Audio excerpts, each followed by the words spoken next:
Man, I need some coffee. Hey Johnny, it's your last day. Thank you. And here's the We Told You So, episode 52.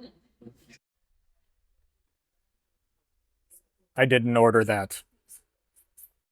Okay, I guess we'll just do this here then. This is going to be a short recap for people as to how we told you several hundred times for years that Republicans are terrible for the economy.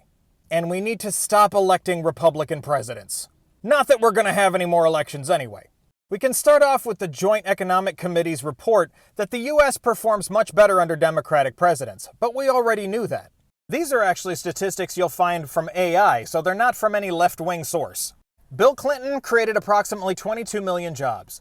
Barack Obama, about 11 million jobs, recovering from the Great Recession from George W. Bush. George W. Bush created just 1 million jobs, which saw significant losses during the financial crisis. George W. Bush's shitty economic policies continued the economic downturn for years, until Obama got it under control.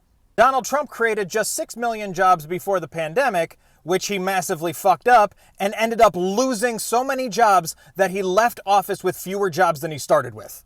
Joe Biden, as of the present time, has created approximately 13 million jobs as part of the post-pandemic recovery. So from just the last 10 to 15 years, you can tell that Democrats improve the economy, whereas Republicans always fuck it up.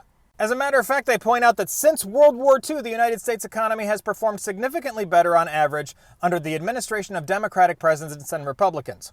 And the even more sobering statistic is that in the last 70 years, 10 of the 11 U.S. recessions were under Republican presidents, specifically focusing on how Democrats are better at increasing the GDP, helping the unemployment rate, helping the stock market, and job creation. So why does everybody think Donald Trump had such a great economy? It's as I've said many times, he inherited it from Obama. I used to have actual graphs on this, but I don't have them anymore. You can actually see the graphs during Obama's presidency and where they were going, and then as soon as Trump takes office, they just continue because they're under Obama's policies. Then, after Trump had been in office for a while and fucked up all the policies, it started going down. Trump took over this great economy from Obama, claimed it for himself, and then slowly tanked it. But what about all the Republicans coming to your comments and saying, well, that was just because of COVID. Trump was doing great before COVID. First of all, that just means you're admitting that he fucked up the COVID response. But also that's incorrect as well, because even economists have pointed out that the Trump administration was ruining the pre-COVID-19 economy as well. It was just going more slowly.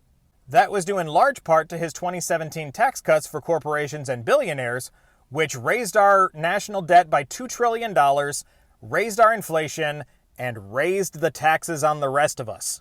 And now Donald Trump's new proposed tariffs and mass deportations are just going to skyrocket our inflation and our interest rates. It's already making companies increase their prices, laying people off, denying bonuses and wage increases. Meanwhile, Donald Trump is going to issue another round of tax cuts for billionaires and raise our taxes in the process. So he's going to make everything more expensive, increase our interest rates and our inflation, while simultaneously giving us less money. And this is what the idiots in this country voted for. But there is a small bright side to this.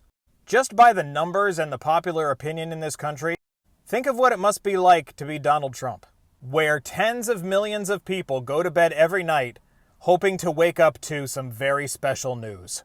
Imagine if he weren't a narcissist, just how much that would affect Donald Trump, knowing that so many people cannot wait to hear that news. This has been We Told You So. Yes, I tipped the barista.